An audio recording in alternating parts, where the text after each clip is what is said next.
नमस्ते और एथेरियम के बारे में एक और अपडेट वीडियो में आपका स्वागत है। तो कीमत अब $800 पर पहुंच गई है, जो कि पिछली तीसरी लहर के हमारे दैनिक समय सीमा पर 61.8 रिट्रेसमेंट है। तो क्या मैं आपसे वादा कर सकता हूं कि समर्थन बना रहेगा? नहीं, बिल्कुल नहीं। लेकिन मैं आपको यह बता सकता हूं कि अगर यह वास्तव में चौथी लहर है, तो कीमत को पलटने के बारे में सोचना चाहिए। अब फिर से उल्लेख करने के लिए कुछ है, क्या यह चौथी लहर है? हाँ, क्योंकि यह एक विकर्ण है, ऊपर की ओर तथा कथित विकर्ण संरचना। हाँ, अमान्य बिंदु केवल लहर का निचला भाग है, $1075 पर दो। हाँ, लेकिन अभी भी $1790 से नीचे 61.8 रिट्रेसमेंट से नीचे है। यह चौथी लहर के लिए बहुत गहरा है।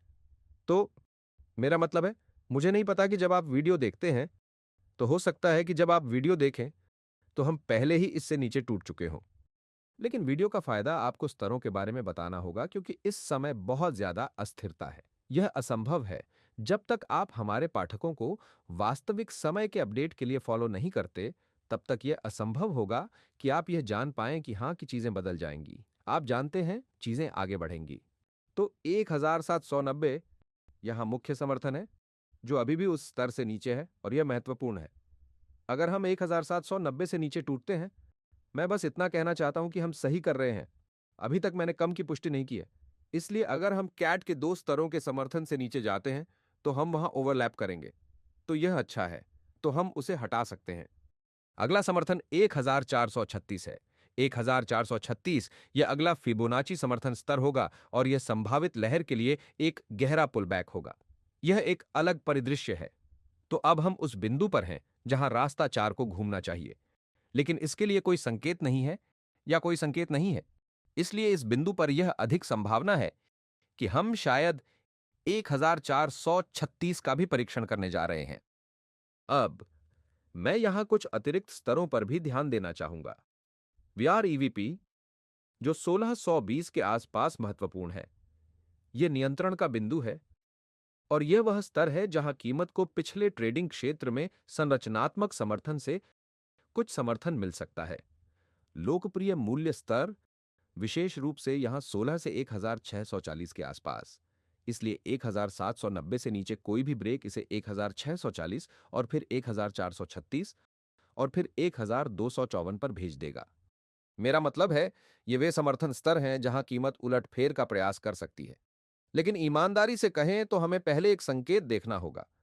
हाँ, बाकी सब कुछ बस उम्मीद है कि मैं आपको बता दूं कि संभावित प्रतिक्रियाओं के लिए आप किन स्तरों पर नजर रख सकते हैं। और बिटकॉइन अभी भी $75,000 तक गिर सकता है, और फिर इथेरियम भी प्रभावित होगा। फिर से इस चक्र में इथेरियम बहुत कमजोर रहा है, और इथेरियम के बारे में मेरा नजरिया नहीं बदला है, इसलिए यह कमजोर है। यह पहले से ही या शायद अभी भी यहां नीले परिदृश्य के अनुसार एक मंदी के बाजार में हो सकता है। लेकिन हां, फिर से आप जानते हैं, यह 1790 से नीचे नहीं टूटा है।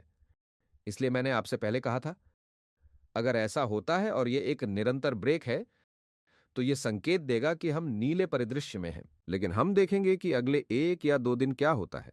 मेरा मतलब है, वैसे भी रुझान नीचे की ओर है, स्थिति नहीं बदली है, और मैं तब तक कम कीमतों पर ध्यान केंद्रित करना जारी रखूंगा जब तक कि हम रुझान के साथ न चलें, है ना? हम तब तक रुझान के साथ चलते हैं जब तक कि बाजार किसी तरह के निचले स्तर की पुष्टि नहीं कर देता। तो यह एक तरह की समय सीमा है, और जब आप यहां वीडियो देखेंगे तो यह निश्चित रूप से बदल चुकी होगी। मुख्य बात यह है कि हम अभी भी पांचवीं लहर में हो सकते हैं। तो यह एक परिदृश्य है। हाँ, इसलिए हम कहते हैं कि हम इस कुएं के अंतिम चरण में हैं, बड़ी चौथी लहर के, समुद्र की पांचवीं लहर के। और फिर हम एक निम्न स्तर बना सकते हैं, लेकिन इसमें विराम लगता है। 5 लहरें प्रतिरोध से ऊपर उठती हैं, 2020 से ऊपर एक निम्न स्तर को इंगित करने के लिए। तब तक जब तक ऐसा नहीं होता, 5 लहरें प्रतिरोध से ऊपर उठती हैं। ऐसा कुछ भी नहीं है जो हमें बताए कि कोई निचला स्तर आ गया है। इसलिए कल मैंने आपके साथ अगला डाउनसाइड लक्ष्य 1817 साझा किया। कीमत ने उस पर पहुंचने पर थोड़ा उछाल लिया, लेकिन गिरावट जारी रही, तो वह लक्ष्य हासिल हो गया।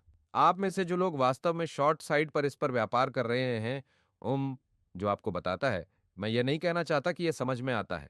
यह आपकी ट्रेडिंग योजना पर निर्भर करता है। लेकिन इसीलिए मैंने नीचे की ओर अगले स्तर और प्रतिरोध क्षेत्र पर प्रकाश डाला है, क्योंकि प्रतिरोध के विरुद्ध हम निचले स्तर पर ध्यान केंद्रित कर सकते हैं। अब पीले परिदृश्य में हम एक और निचला उच्च और एक और निचला निम्न स्तर बना सकते हैं।